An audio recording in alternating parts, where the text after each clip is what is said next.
안녕하세요, 올바라입니다. 이번 주 유튜브 자료는 스마트 글래스 산업에 대한 자료입니다. 처음에는 스마트 글래스 산업 분석으로 시작했는데 스마트 글래스 2.0의 시대에서 메타를 빼놓고 놀 수 없기 때문에 마크 저커버그에 대한 꿈으로 흘러가게 됐습니다. 스마트 글래스를 생각하면 무엇이 떠오르시나요? 스마트 글래스에 대해서 들어보신 지는 오래되셨을 테지만 실제로 제품화되기까지는 매우 더뎠던 제품이었습니다. 그런데 최근에는 제품이 좋아지고 시장이 좋아지고 있음에도 불구하고 반응이 없기 때문에 앞으로 6개월 내에 스마트 글래스에 대한 내용을 많이 들어보실 거라 생각하여 이 자료를 준비해봤습니다. 스마트 글래스에 대한 개념은 구글이 2012년 구글 I/O에서 처음으로 공개하면서 널리 퍼지기 시작했습니다. 첫 시작을 보시면 2012년에는 구글 글래스가 있고 이는 컨셉이었기 때문에 실제 제품화하는 과정에서 이것저것 보완된 2013년 버전의 제품이 나왔었죠.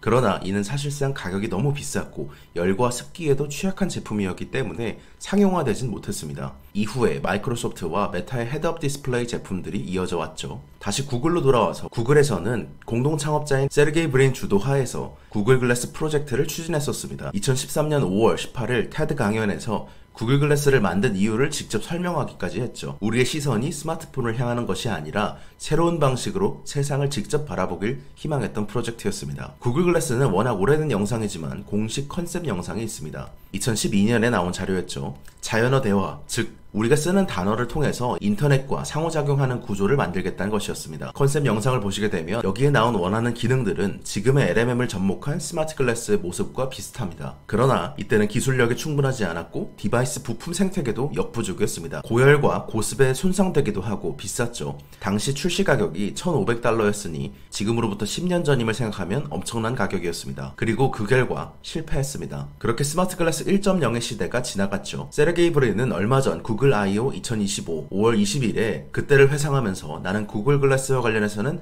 많은 실수를 저질렀었다 라고 말했습니다. 소비자 가전 공급망에 대해서 아무것도 몰랐고 합리적인 가격대로 스마트 글래스를 만드는 것도 매우 어렵다는 걸 몰랐던 시기였다고 회상했죠. 그런데 5월 20일에 있었던 구글 개발자 컨퍼런스에서 밝혔듯 그런 구글도 최근 10여 년 만에 스마트 글래스 시장에 다시 뛰어들길 택했습니다. 이제 제미나이를 통해서 그리고 프로젝트 아스트라를 통해서 원하는 기능들을 멀티모델로 다 구현할 수 있기 때문입니다. 구글과 빅테크 입장에서는 AI 비서 생태계를 차지할 수 있는 기회이기 때문에 구글은 빠르게 이번에도 표준이 되기 위해 과거 안드로이드의 플레이북을 반복하려 합니다. 자신은 안드로이드 XR OS와 제미나이 구현에 집중하고 하드웨어는 여러 기업들을 통해서 구현하는 시기입니다. 첫 번째로 택한 기업은 삼성전자의 프로젝트 무한이었습니다. 애플의 비전 프로와 유사한 생김새입니다. 개발자들을 대상으로 처음 출시하고 소비자용으로는 바로 출시하지 않을 예정이라고 말했죠. 2025년 말에 더 많은 세부 정보를 발표할 계획입니다. 그리고 두 번째는 알리바바의 지원을 받기도 하는 중국의 XR 하드웨어 기업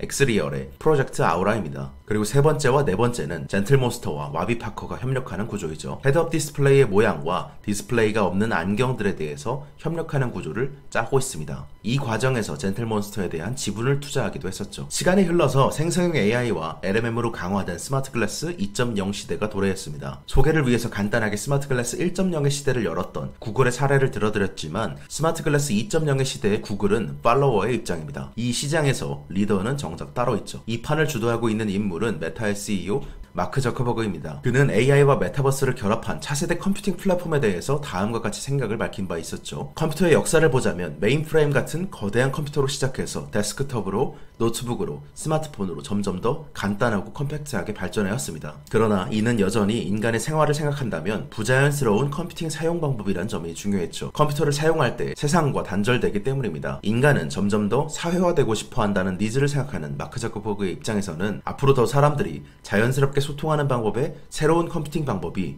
더 인간스러운 컴퓨팅 방법이 있을 거란 생각이었습니다. 그래서 스마트 글래스를 스마트폰 이후에 차세대 컴퓨팅 플랫폼으로 보고 있었죠. 이에 대한 장문의 인터뷰는 네이버 자료를 통해서만 공개되어 있습니다. 정해진 답은 없지만 업계에서는 XR 기기를 크게 4가지 형태로 분류하고 있습니다. 메타는 이 시장을 선도하는 기업으로 2번인 헤드업 디스플레이 디바이스를 제외하고 나머지 3가지 카테고리를 모두 개발하고 있으며 27년과 28년 양산을 목표로 오리언을 준비 중이기도 합니다. 물론 헤드업 디스플레이조차 예전에 개발을 해봤었는데 사용 사례가 적을 것으로 보고 노하우만 남기고 현재는 개발을 가열차게 하고 있지는 않습니다. 헤드업 디스플레이는 군인들이나 산업 현장에 사용될 것으로 예상되는 것이라 규모가 작아서 그렇습니다. 스마트 글래스 2.0 시대가 가능해진 결정적 계기는 LMM의 도입이었습니다. 이전에 비해서 AI가 훨씬 더 똑똑해지면서 할 수 있는 일들이 많아졌기 때문입니다. 메타는 23년 9월 27일 에실로룩소티카와 협력해서 LMM 기능을 적극 활용한 선글라스를 처음으로 선보였습니다. 레이벤 메타이죠. 메타의 레이벤 메타 선글라스가 이전의 스마트 글래스와 크게 다른 점은 두 가지로 구분됐습니다. 첫 번째로는 헤이 메타라고 하면 메타 AI와 소통할 수 있었고, 스마트폰에 메타 뷰를 깔게 되면 메타의 클라우드에 있는 라마와 소통하는 구조를 짤 수 있었습니다.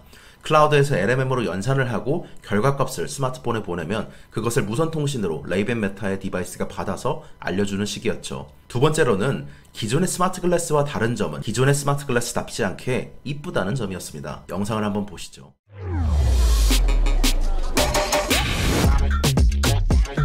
Listen to music without muting the world around you.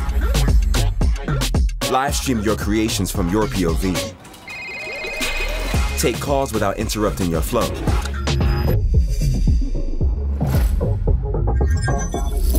Capture your unique perspective in an instant, straight from your glasses. The next generation of smart glasses by Ray-Ban and Meta. 결과적으로 레이벤 메타는 꽤 매력적인 소비재로 자리 잡는데 성공했습니다. 위 모건 스탠레이 차트를 보시게 되면 크게 두 가지 포인트를 확인하실 수 있습니다. 첫 번째로는 레이벤 메타를 사서 스마트 글래스처럼 사용하려면 스마트폰에 메타뷰 앱을 설치해야 하기 때문에 메타뷰 다운로드 수는 제품의 침투 속도를 보여줍니다. 그리고 두 번째로 일일 활성 사용자 수는 기존 사용자들의 만족도를 가늠할 수 있는 지표입니다. 한번 다운로드 받고 안 쓸 수도 있겠지만 사용자들이 꾸준히 만족하고 매일 쓰고 다니는 사람의 수가 폭발적으로 늘고 있다는 뜻입니다. 레이벤 메타는 출시 이후에 200만 대의 판매고를 달성하면서 명실상부한 히트작으로 자리 잡았습니다. 과거에도 새로운 하드웨어가 수백만 대의 판매를 달성한 뒤에 약 1, 2년 내에 수천만 대 규모로 급속히 침투했던 바 있었던 만큼 이번 레이벤 메타의 성공은 그 의미가 좀 더 남다릅니다. 예를 들어서 애플의 아이팟은 2003년 94만 대로 시작해서 2004년 442만 대, 2005년 2250만 대까지 판매됐습니다. 한 번 트렌드를 만들기 시작하니 급속도로 침투됐던 시점이죠. 그리고 두 번째로 아이폰은 2007년 600만 대로 시작해서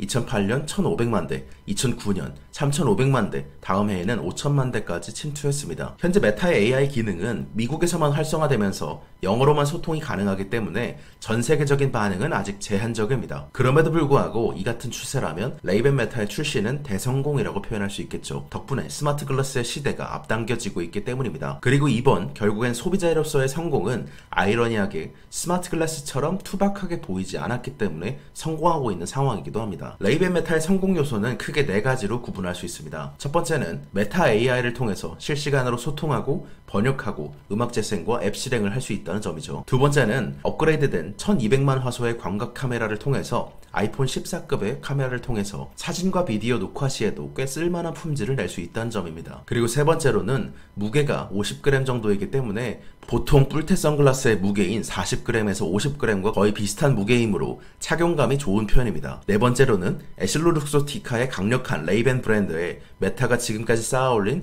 디자인과 제조와 물류 지식을 결합해서 완성할 수 있었습니다. 그리고 다섯 번째는 299달러부터 시작하는 꽤 합리적인 가격이라는 점입니다. 레이벤 메타의 스펙에 대해서는 네이버를 통해서 정리해드리고 큰 맥락에 대해서 정리하는 시간이니 넘어가겠습니다. 마크 자커버그는 10년 전부터 스마트 글래스를 처음부터 차세대 컴퓨팅 플랫폼으로 보고 프로젝트 오리온을 준비해왔습니다. 새로운 형태의 유리를 개발하기 위한 재료과학부터 스마트 글래스의 사용자와 소통을 위한 인간의 발음과 억양법에 대해서도 직접 연구 중이죠. 그 시제품이 바로 이 오리온인데 디스플레이가 있는 AR 글래스입니다. 오리온 하나당 부품 원가가 $10,000 정도로 매우 비싸기 때문에 R&D 기기로만 소량 생산했죠. 안경 안에 마이크로 프로젝트가 있고 특수 도파관에 빛을 쏘게 되면 눈에 보일 정도로의 각도의 홀로그램 같은 영상을 만들어서 사용자에게 비춰줘서 AR 디스플레이를 구현하는 식입니다. 사용자가 눈으로 어디를 보고 있는지를 동기화하기 위해서 작은 카메라들이 눈을 따라가면서 정교한 아이 트래킹 기술이 사용되기도 합니다. 컴퓨팅과 배터리, 마이크, 스피커, 센서 등을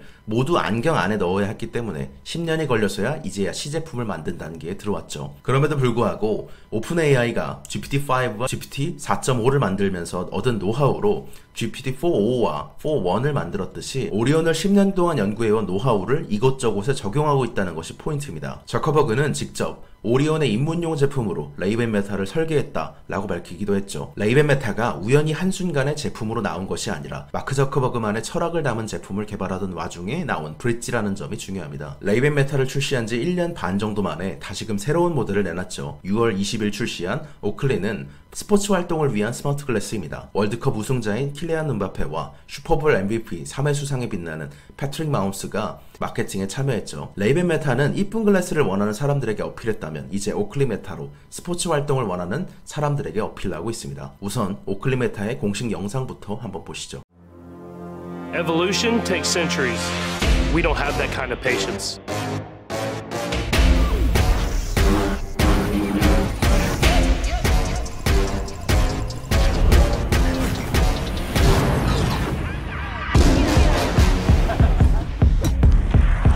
Hey Meta, how strong is the wind today? The wind is blowing 12 miles per hour from the northwest. Yeah, I got that.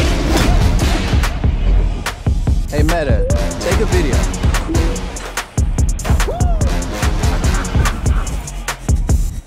Hey Meta, play my hooping playlist.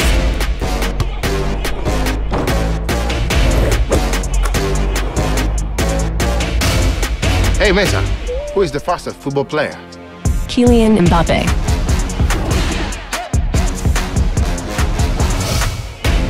This is going to change everything. 골프를 치거나 서핑을 하거나 스케이팅을 하거나 각종 스포츠를 할 때에도 스마트 글래스를 쓸 수 있음을 보여주는 영상입니다. 스마트 글래스가 스마트폰에 비해서 갖는 장점은 두 손이 자유로움에서 나오게 되는데 이 점을 잘 보여주는 제품이죠. 개인적인 감상이지만 메타가 뭔가 포인트를 잘 잡고 있다는 느낌이 듭니다. 이어 9월에 발표할 것으로 예상되는 새로운 제품도 있습니다. 메타는 2025년 9월에 메타 커넥트 컨퍼런스를 개최할 예정입니다. 모건스탠의 공급망 점검 결과 메타는 오리온의 보급형 버전을 먼저 출시할 것으로 확인됩니다. 핵심 디스플레이 부품을 마이크로 LED와 SiC 도파관 조합해서 더 저렴한 LCOS와 유리 도파관으로 전환해서 AR 기능을 부품 원가를 크게 낮출 계획입니다. 9월에 출시된 제품의 부품 원가는 대략 $1,000 정도로 추정되는데 가격이 꽤나 비싼 것 같지만 오리온 프로토타입의 부품 원가였던 $10,000에 비하면 훨씬 더 저렴한 수준의 제품을 내놓겠다는 뜻입니다. 메타의 레이벤이 성공한 이후에 구글과 샤오미, 삼성, 바이두, 바이트댄스, 화웨이 등 다른 빅테크들도 AI 스마트 글래스 시장으로 진출하고 있습니다. 모건 스탠리는 2025년 AI 스마트 글래스의 출하량을 YOY 185% 증가한 670만 대로 예상했습니다. 이 중에 메타가 만드는 스마트 글래스의 출하량은 550만 대로 메타의 시장 점유율은 82%입니다. 또한 AI 글래스 출하량은 연평균 96%씩 성장하여서 2028년에 3,500만 대에 달할 것으로 전망하기도 했습니다. 메타가 앞으로도 단연간 시장을 이끌면서 이 성장이 매우 고성장할 것이라고 보는 것이죠. 지금 수준에서 예상할 때 3,500만 대까지 반영하진 않더라도